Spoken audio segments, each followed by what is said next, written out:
Está aí a palavra de Deus. Se ele puder pelejar comigo, disse o Golias, e me ferir, a vós seremos por servos. Porém, se eu o vencer e o ferir, então a nós sereis por servos, e nos servireis. E eu digo amém. Então, ao longo dessa série de mensagens, nós já entendemos que é necessário deixarmos alguns Golias para lá. Quem se lembra de quarta-feira passada sabe do que eu estou falando. É necessário a gente não guerrear com alguns Golias, Golias imaginários, Golias que nós mesmos criamos. É necessário a gente deixar de lado, porque a gente perde tempo com isso. Mas na contrapartida, há outros Golias que precisamos partir para cima deles sem medo e sem perca de tempo.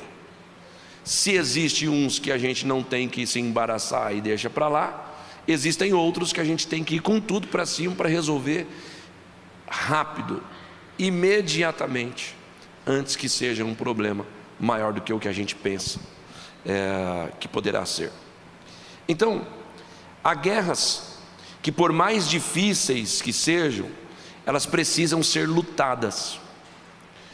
Eu estou pregando para pessoas que, se estão aqui, é porque estão interessados em ouvir uma palavra que vem de Deus. E alguns já estão seguindo, essa é a terceira quarta-feira que eu estou falando, acho que é a terceira ou a terceira, que eu estou falando sobre esse tema.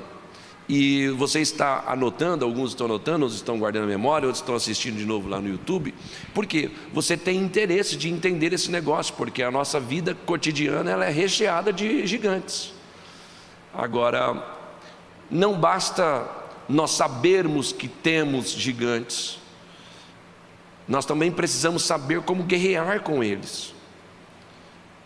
Nós precisamos saber ter informações antecipadas. Eu falei numa dessas quartas-feiras sobre quem são os gigantes que estão lutando contra nós, quais são as armas que ele tem, qual é a estratégia dele.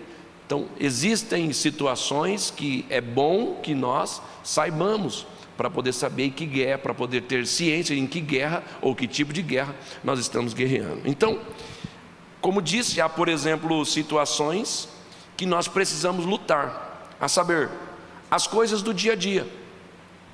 Não é uma guerra para você ter que levantar cedo, ir para aquele trabalho, e etc, etc, etc, etc. Não é uma guerra? Não é uma luta? Não tem um gigante? Tem, mas você faz isso todo dia. O trabalhar e ter que acordar cedo e o relógio toca e você às vezes quer quebrar o relógio porque ontem você dormiu tarde, porque você, ou às vezes nem dormiu, passou a noite com o neném chorando, mas o patrão não perdoa e tal. Esse é um gigante, mas você vence. Então, note que existem gigantes que a gente vence normalmente sem se queixar. Preste atenção no que o pastor está dizendo, que pode mudar muita coisa do seu jeito de enxergar a sua vida e as suas situações. Tem coisas que são muito mais difíceis de lidar do que o seu gigante propriamente dito, e você lida e vence. Então, por que é que você vence o gigante da preguiça, por exemplo, quando o relógio toca de manhã cedo e você vai para lá trabalhar e está tudo certo, e aí, sei lá, se o teu patrão é um gigante, você vence o gigante do teu patrão, vence o gigante do teu chefe, vence o gigante das dificuldades da empresa, e está tudo certo. Você já prestou atenção quantos anos faz que você faz isso todo dia, e todo dia você é um campeão? Ou você nunca pensou nisso? Pensou, né? Agora, por que é que aqui dentro, se um irmão pisar no teu calo, você fala, não vou mais, porque tem um gigante lá que pisou no meu pé e esmagou. Eu não quero mais lutar porque eu estou sem força para lutar, para ser crente. Eu não quero mais lutar com esse gigante, estou sem força para lutar, para poder ser do ministério, para poder servir como eu sirvo, para poder atuar como eu atuo no reino de Deus. Eu estou sem força. Por que é que você julga que esse gigante é tão maior do que o que você vem lutando há 20 anos na mesma empresa, 15 anos na mesma empresa, e etc, etc, etc? Quem pegou, diga amém. Amém. Então, note que você tem força, note que você sabe lidar, e note que esse é uma guerra que você luta dia a dia e vence dia a dia. Existem outras que nós lutamos o tempo todo e vencemos. Por exemplo, a maioria de vocês aqui, a começar por mim, nós detestamos a corrupção. Quem aqui detesta a corrupção, diga amém. Amém. Então a gente luta todo dia contra a corrupção. A gente luta. Alguns, um ou outro aqui, às vezes cede. Você sabia que passar no farol vermelho é uma corrupção?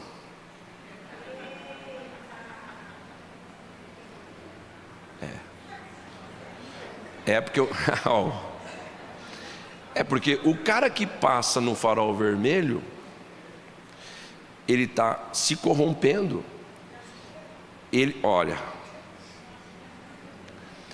O cara que passa no farol vermelho, ele é frágil. Não, eu não estou dizendo que eu nunca passei, tá? Porque tem farol que às vezes vou te falar, viu? Acho que tem farol que nem precisava de ter.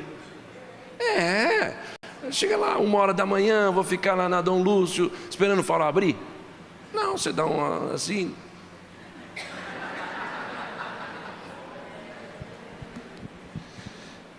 Então estou falando pequenos detalhezinhos que pode ser um princípio de corrupção. Por exemplo, você está andando indo para um determinado lugar, tem um casal de idoso que está indo para o mesmo lugar que você e os dois vão disputar a mesma porta. Quem aqui já acelerou o passo, diga eu.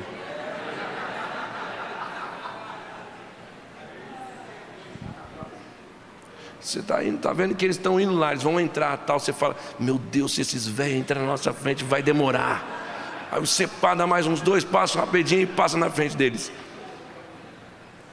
Então, são indícios, mas nós lutamos o tempo inteiro contra a corrupção. Para não subornar um guarda, um policial de trânsito ou o que quer que seja, um documento, para não deixar de pagar os nossos impostos. A gente luta contra todo tipo de corrupção. Então é um gigante que a gente vence, a gente luta e vence. A maioria de nós aqui. E glória a Deus por isso. A gente luta contra drogas lícitas e ilícitas. Desejos desenfreados são gigantes, tentações são gigantes. A gente luta o tempo todo e a maioria de nós também vencemos. A gente luta e vence. Tem alguns dentre nós que não estão conseguindo vencer, mas eu estou pregando essa série de mensagens a fim de que você entenda que dá para vencer. Dá, o Senhor é poderoso para te dar força e te mostrar estratégias a fim de que você vença. Então, são guerras que acontecem diariamente, e eu faço esse preâmbulo desta parte de hoje, dizendo isso, que você já é um campeão, porque muitas coisas você luta e vence. A senhora que está com esse homem já há 14 anos, e diz que não aguenta mais, é bobagem, a senhora aguenta. O senhor que está com ela há 26 anos e está dizendo, eu não aguento essa mulher, é só da boca para fora. Você aguenta sim, porque você já venceu 26 anos, você já venceu 20 anos. Irmão, não tem como mais eu largar a Miriane. Não tem como mais a Miriane me deixar, por mais que ela queira. Existe uma ação magnética que atrai ela a mim. Então não adianta a Miriane ir pelos cantos e dizer, eu não aguento mais esse homem. Ela não fala isso. Mas não adianta ela ficar ali pelos cantos dela, na mente dela, dizendo, ô homem chato. Ela já venceu 20. Não fica murmurando não, Deus está vendo. ela já venceu 21 anos, agora nós vamos fazer 22 de novembro, junto comigo, cara. Então você é campeão. E olha que os primeiros anos de casado são muito mais difíceis do que o 22º. O primeiro ano de casado é terrível, porque é processo de adaptação, não é? Você tira uma moça de casa que tem os seus costumes com o seu pai e com sua mãe, e agora você vai ter que lidar com essa moça, e essa moça vai ter que lidar com esse rapaz, que também saiu da casa do papai e da mamãe, e agora tem que tocarem a vida juntos. Então os primeiros anos de casado não é lua de mel nada. Quem está comigo? Lua de mel é agora. Eu estou vivendo lua de mel.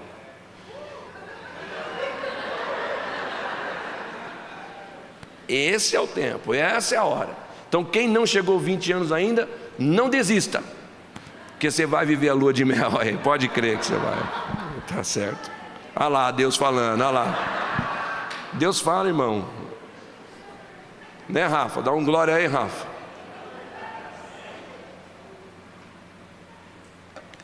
Ok. Então, se nós vencemos gigantes que permeiam todos os dias da nossa vida, é sinal que a gente sabe guerrear. Agora, alguns que não estão conseguindo vencer, e eu começo então a aplicar hoje o primeiro ponto dessa palavra de hoje. Digam comigo: gigante certo versus gigante errado. Quando é que nós perdemos a batalha para gigante? Quando nós lutamos com o gigante errado. Então quem gosta de escrever, já escreve aí no cantinho da Bíblia. Eu preciso saber lutar com o gigante certo. O Paulo diz aí, ô Bizarrão, esse telão aí, bota para funcionar aí, vai colocando coisa aí. Agora vamos para o texto. Coloca o que o Paulo disse a Timóteo na NVI, 2 Timóteo capítulo 4, 7. Olha, isso aqui que o Paulo fala é um tanto que... O que será que o Paulo está querendo dizer? Está perto para morrer. Perto de morrer. Ele diz assim: combati. O que é um bom combate? Se combate é combate. A gente não gosta de combate. A maioria de nós todos aqui não gostamos de combate. Você gosta? Pastor, antes de vir para a igreja eu tive um bom combate com a minha esposa. Ninguém gosta. Pastor, eu estou vivendo um tempo de um bom combate lá na empresa. Então, quando Paulo fala combati um bom combate, ele está falando para um filho na fé dele. Eu combati um bom combate, ele está querendo dizer nada mais, nada menos, e aguarda isso para a sua vida. Ele diz assim: eu lutei a luta certa. Eu não lutei a luta errada, não lutei com pessoas erradas, não lutei com situações erradas. Eu lutei a luta certa que eu tinha que lutar. E uma delas, que ele fala aí no capítulo 4, depois que você quiser ler na sua casa, ele está dizendo, dando conselho para o Timóteo, para ele ter cuidado. A partir do 3, por exemplo, do 2 Timóteo, ele está falando assim: tenha cuidado aí que nos últimos dias aparecerão homens. Daí ele vai dando uma lista dos homens que aparecem. Essa luta que ele está falando. E o capítulo 4 ele diz assim: cuidado que nos últimos dias pessoas aí vão levantar para si falsos mestres, falsos doutores, e eles vão querer que as pessoas falem o que eles querem ouvir. Eles querem que os homens preguem aquilo que eles querem ouvir. O Paulo está falando sobre isso aí, antes de morrer. Agora, eu pergunto para Somos Um, vocês me respondem: tem esses homens hoje ou não tem? Tem. Então nós estamos vivendo os últimos dias. Percebam, por favor, que nós estamos vivendo os últimos dias. O Paulo está combatendo o bom combate. Qual era? Eu estou combatendo a coisa certa. Eu estou combatendo o gigante certo, que são os falsos doutores, os falsos pastores, os falsos profetas, os falsos ensinadores. Isto é um bom combate. Agora, uma coisa que não pode faltar na hora de um combate é o discernimento. É o que? Somos um. Por quê, pastor? Quando você tem discernimento, logo você saberá distinguir entre o gigante certo e o gigante errado. Quando não se tem discernimento, se perde muito tempo na vida. A maioria de vocês lembram, você lembra que o Paulo foi preso junto com Silas? E aquele clássico texto dos Atos dos Apóstolos, quando perto da meia-noite eles cantavam um hino de louvores a Deus e tal, e houve um terremoto, as cadeias quebraram. Você lembra disso? Diga amém. Então, houve, para quem não conhece essa história, houve uma história na Bíblia de um apóstolo, de dois homens de Deus, que foram presos em detrimento de lutar com o gigante certo. Então eles estavam lutando com o gigante certo e foram presos, apanharam e etc, colocaram lá. Aí quando eles estavam dentro da prisão, eis aqui, eles tiveram discernimento. Eles tiveram um discernimento. Então, o discernimento ele é inquestionável, inegociável. Todo cristão precisa orar pedindo a Deus discernimento. Porque se eles não tivessem, irmão Everaldo, discernimento dentro da cadeia que eles estavam, eles iriam murmurar contra o Deus que o permitiu estar ali. Eles iriam falar contra a situação pela qual estavam vivendo. Por quê? Eu estou combatendo o combate certo, e a recompensa que eu tenho é ser, depois de apanhar, é ser preso nessa masmorra. Mas eles tiveram discernimento, e qual era? De repente a terra treme, as cadeias quebram, as portas se abrem. Digam comigo em alto bom som, mas eles não saem. É burro, é?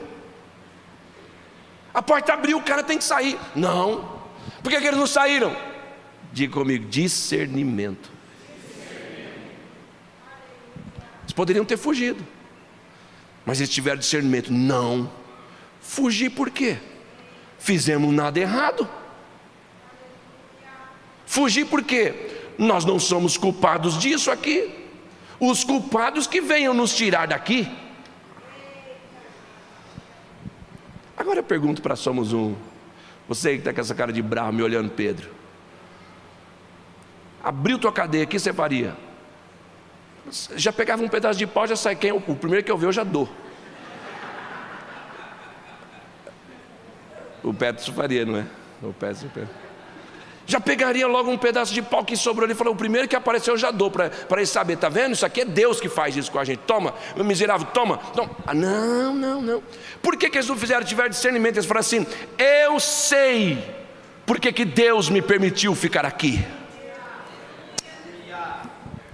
Eu sei porque que eu estou combatendo esse combate. E eu achei de combater o combate certo. Eu vou ficar aqui dentro. E por eles terem ficado lá dentro, eles conseguiram salvar a vida do carcereiro. E depois eles conseguiram ir para a casa do carcereiro, salvar a família do carcereiro, batizar a família do carcereiro. E aí eles falaram, então existia um propósito para esse negócio. Levante a mão em nome de Jesus. Existe um propósito. E você não está guerreando a guerra como um à toa, como um qualquer. Você precisa hoje receber de Deus discernimento, e esta palavra está gerando em você um discernimento para saber, esta guerra não é minha, ela é de Deus. Eu vou só apenas fazer o que Ele quer e lutar como Ele quer que eu lute, com quem Ele quer que eu lute, e eu terei a vitória que vem das mãos do Senhor. Se você recebe, celebra Ele, porque Ele está aqui para receber a tua adoração. Aleluia. Qualquer coisa você fala para ela lá em casa, meu amor, tenha discernimento. Não é comigo não que você tem que ficar lutando não. Todo dia você fica brigando comigo, lutando comigo. Tenha discernimento. Agora, vamos voltar para o texto. Quando Davi vai lutar, O versículo de número 28 do capítulo 17, que é o que nós estamos apreciando, acontece algo inusitado. O Davi chega para a luta, pergunta para os homens o que é que está acontecendo e o que ganhará o homem que lutar com esse gigante que está desafiando o exército. 28 do 17. E aí ele diz assim: então o que vai acontecer com o homem que vencer esse incircunciso aí que está falando contra nós? Aí os caras falaram: vai ter o perdão do IPTU, que seria o IPTU hoje. Ele vai ter um monte de benefício, sua família, e no final ainda vai casar com a filha do rei. Ele falou: que interessante essa proposta. Quando ele está ali conversando, quando Eliabe, o irmão mais velho, ouviu Davi falando com os soldados, perguntando para os soldados, ficou muito irritado. Ficou o quê? E perguntou para ele: por que você veio até aqui? Com quem deixou aquelas poucas ovelhas no deserto, as ovelhas do pai no deserto? Eu sei que você é presunçoso e que o seu coração é mau. Você veio só para ver a batalha, ou seja, você veio aqui só para desdenhar, para chegar e contar mentira para o pai, ou veio aqui só para contar uma coisa que não é verdade, ou acrescentar o que você está vendo. Ele está dizendo: você é mau, teu coração é mau. Irmão, olhe para mim. O Eliabe, o texto já diz, ele era o irmão mais velho do Davi. O Davi foi o último a chegar e sentar e ser ungido. Então todos eles, os primeiros 3 irmãos, Eliabe, Abinadab e Samá, eram os 3 mais velhos, os 3 guerreiros que estavam aí na guerra. Quando Davi está conversando e ele chega e fala assim: ô moleque, está fazendo o que aqui? Você não tinha que estar aqui, isso aqui não é coisa para você. Você tinha que estar cuidando das ovelhas do pai, e eu sei que você está fazendo aqui. Seu fofoqueiro, menino mau, do coração duro, menino que quer ver o mal das pessoas, você que só quer ter má notícia para levar para os outros. Põe o texto, põe o 29 para a igreja ver. Olha o que Davi respondeu: o que fiz agora? Será que não posso nem conversar com esses homens? E o 30. Então se virou para o outro lado e fez a mesma pergunta que ele havia feito para os homens. E os homens respondeu ele como antes. Ok. Quando eu cito esses 3 textos, eu estou falando sobre gigantes certos e gigantes errados. A maioria de vocês que estão aqui iriam achar que o seu gigante chamava Eliabe. A geração de hoje, do século 21, iria voltar para casa tristinho, com um biquinho desse tamanho, e encontrar o papai Jessé e dizer: pai. Aí o pai: fala, filho. Espera um pouco, eu estou muito machucado. O que está acontecendo, filho? Espera, pai, quero chorar. Tá bom, filho, chora aí. Chorou. E agora, filho? Sabe o Eliabe? O que tem o Eliabe? Ele morreu na guerra? Não. Eu fui lá, pai, ele me humilhou. Olha, mãe, olha, pai, olha. Ele me humilhou, pai, na frente de todo mundo lá. Os meninos ficaram todos rindo da minha cara. O Jessé: poxa vida, filho, quando o Eliabe chegar aqui eu vou dar uma sua. Dá mesmo. Porque ele fez esse mal para mim, me expôs na frente de todo mundo, falou que eu sou fofoqueiro, falou que eu sou isso, falou que eu sou aquilo e tal. Vocês já viram que o Davi não fez isso, né? Que é que o Davi deixou de dica para nós aqui? que o gigante dele se chamava Golias, que o gigante que ele tinha que guerrear era o Golias, e que ele não deveria perder tempo com Eliabe. O problema de vocês que sabem que Deus está falando, ou nosso, é que nós perdemos tempo com Eliabes, querendo mostrar para Eliabes que a nossa intenção é boa e que nós não somos o que ele está dizendo que somos.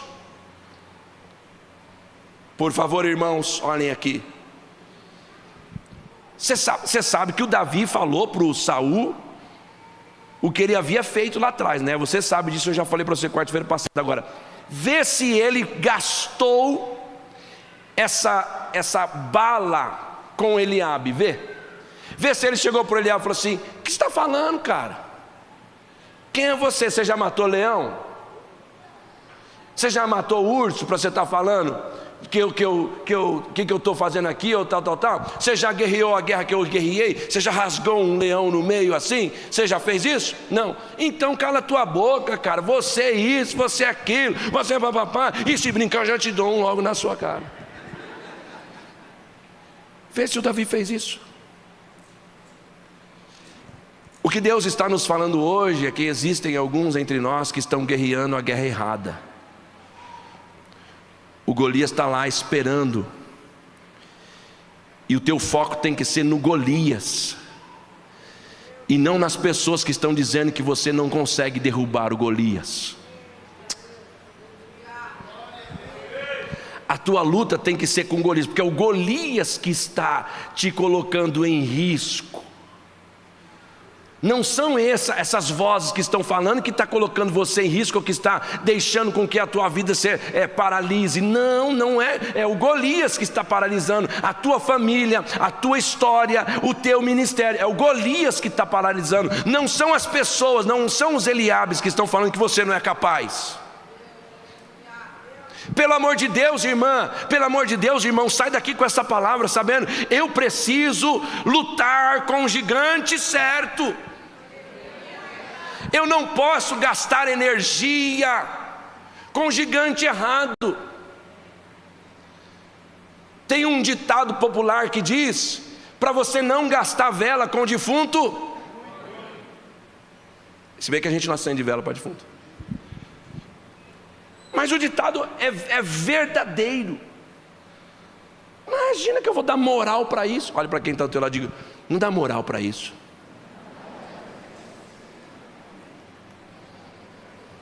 A irmã disse para o marido dela: é para dar sim. Não dá não. Não dá não. Olha outro ditadozinho popular que você sabe: não faça desse copo d'água uma tempestade. Se você não quiser que as pessoas falem de você, vai morar no centro da Amazônia e monta tua casa lá. Mas se você souber, vai ter alguém que falando: você viu, foi para a Amazônia. Quem está comigo, irmão? Se você não quiser que as pessoas olhem para você e falem de você, inventem histórias sobre sua vida, invente porque você é isso, porque você é aquilo. Quem está falando para vocês é quem todo dia tem uma novidade. Todo dia não, porque agora está diminuindo, mas toda semana tem uma novidadezinha. Ficou sabendo, pastor? Não quero saber, e amo quem sabe. Mas todo dia tem alguém querendo: porque falaram isso do pastor, porque falaram isso da Somos Um, porque falaram isso. Irmão do céu, a gente tem um foco para derrubar um Golias aí de 3 metros. Esquece o 3 metros do Golias que lutou com o Davi. O nosso Golias tem não sei quantos metros aí. A gente tem um foco para derrubar esse Golias. A gente não pode ficar ouvindo pessoas falarem porque o pastor André isso, porque a Thalita aquilo, porque o Rogério aquilo, porque o Isaac aquilo, porque o Gugu aquilo. Meu Deus do céu, está na hora de vocês focarem. A tua vida está em risco com o Golias e não com aqueles que estão falando. Esquece as vozes e vai para frente, porque Deus vai te usar para tirar da tua frente aquilo que impede, em nome de Jesus.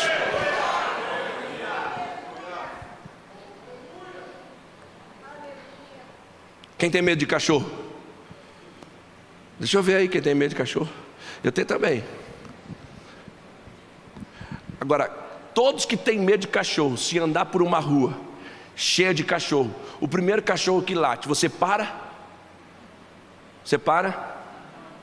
Por que não? Você não tem medo? Quem já andou numa rua que tinha cachorrada? Você fala, meu Deus, cachorrada nessa rua. Tem uns que vai, bate no portão, e volta, e roda, e morde o outro que está latindo, que ele não quer que o outro morde, ele quer que late, só ele quer que late. O outro está, daí ele morde a orelha, cai.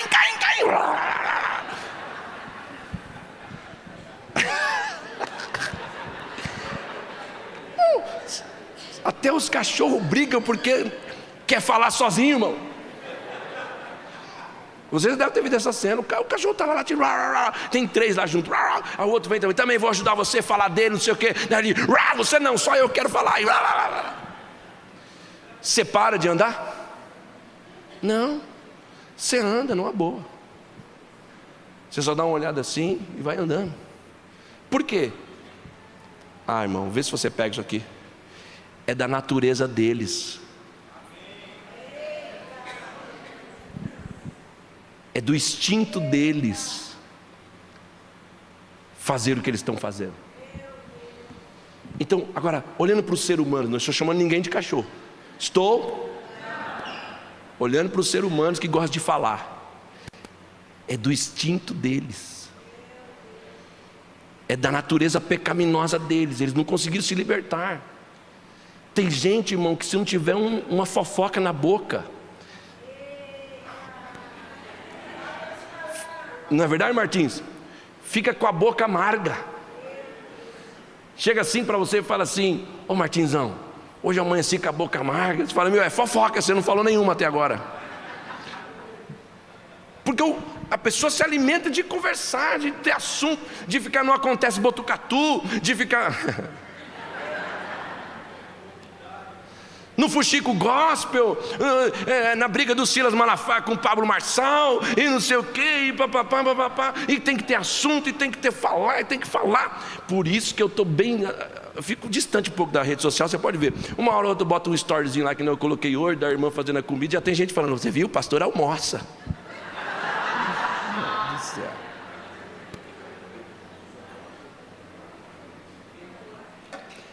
Tudo fala, Priscila, tudo fala.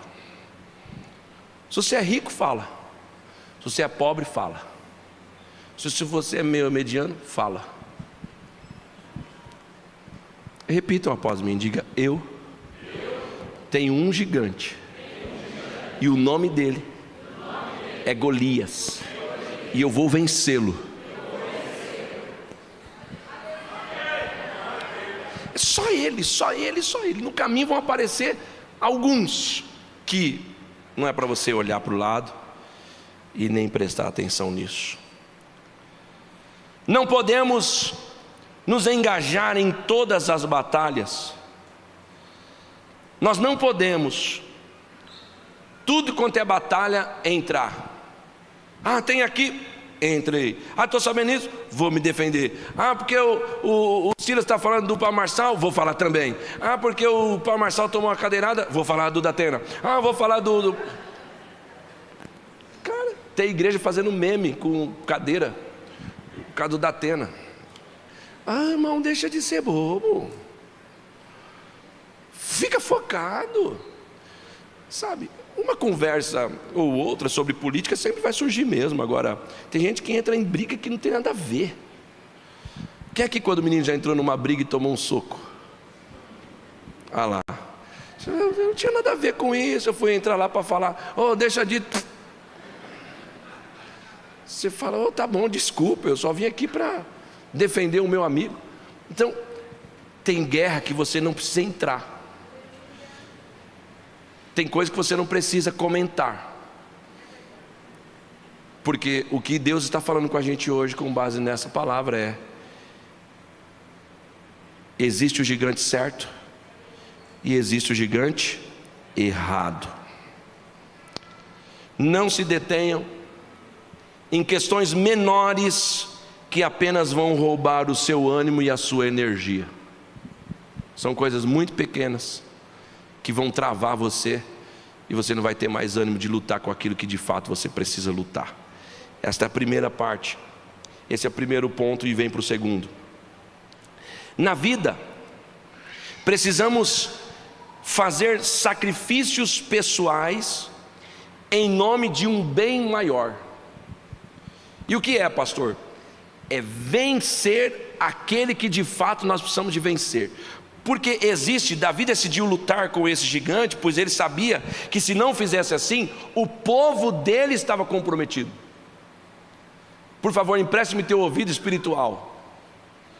O Davi lutou porque o povo dele estava em perigo. A família dele estava em perigo, não era só ele. A família dele, as parentelas dele e todo o povo dele estava tudo em perigo. Ele diz assim: esse gigante está colocando muito risco em tudo que está perto, e eu vou lutar. Então nós precisamos fazer um sacrifício e lutar por algo que será um benefício maior. Você não pode deixar esse Golias ficar todo dia aumentando, crescendo, tomando proporções da tua vida. Então, hoje, Deus está nos ensinando através desse exemplo bíblico. E também eu trago à memória o Martin Luther King, que também lutou com um gigante, porque o povo dele corria risco. Ele, a família dele e o povo dele corria risco. E ele disse assim: esse aqui é para um bem comum, maior do que qualquer bem. É um bem meu, da minha família, do meu povo, mas é a maior necessidade que eu preciso lutar contra esse racismo. Em 1960, nos Estados Unidos, esse homem era um pastor, Martin Luther King, você já ouviu falar, e ele lutou e venceu. Por quê? A tua família está em risco, e você não pode achar engraçado o Golias ficar entrando na tua casa e saindo da tua casa, gritando na tua casa e saindo da tua casa, você dizendo: não, está tudo certo. Em meio a algumas sabedorias ou exemplos que o Martin Luther King deixou, eu vou ler um para vocês pensarem no que eu estou pregando. Ele escreveu assim: a covardia coloca a questão: é seguro? Então a covardia impõe uma questão: é seguro? Ok. O comodismo coloca a questão: é popular? É uma pergunta. A etiqueta coloca a questão: é elegante? Mas a consciência coloca a questão: é correto? Então chega a hora em que temos que tomar uma posição, porque não é segura, não é popular, não é elegante. Se nós tomarmos uma decisão porque é correto, todas essas outras prerrogativas caem por terra. Olha, não vai ser elegante eu tomar essa decisão, mas é correto. Ora, não vai ser popular, mas é correto. Ora, não vai ser ou pode ser uma covardia. Se as pessoas falarem assim: vai ser uma covardia, mas é correto, eu preciso resolver. Então o que Martin Luther King escreveu é o que nós precisamos viver também hoje com base nessa palavra. Tem coisas que é correto você resolver. É o teu brio, a tua integridade. é o teu nome, é a tua família, são os teus negócios, o teu ministério, são coisas valiosíssimas que estão em risco. Então, se é correto, senhoras e senhores, derruba o gigante. Não queira se arrumar para derrubar gigante, não queira colocar um paletó, uma gravata, não queira colocar um salto alto, um vestido de festa, para dizer, eu vou esperar para derrubar o gigante. Não, gigante não pode esperar para derrubar, porque cada dia que passa, ele toma proporções maiores. E depois o ferido pode ser você. Mas como o Senhor te ama tanto, te trouxe aqui hoje para dizer, concentre-se nos gigantes que atrapalham o seu crescimento pessoal e espiritual, ou que trazem tristeza para as pessoas que você ama. Deus está falando? Concentre-se em derrubar gigantes que está impedindo a tua vida espiritual avançar. Gigantes que está impedindo a sua vida pessoal avançar. E gigantes que estão trazendo tristeza para dentro da sua casa, trazendo tristeza no meio da tua família. Está na hora de você derrubá-los, para que o nome do Senhor seja glorificado na sua vida e na sua história. Você recebe essa palavra como vem do Senhor? Então aplauda Ele e glorifica, porque Ele está aqui no nosso meio. Glória a Deus, glória a Deus.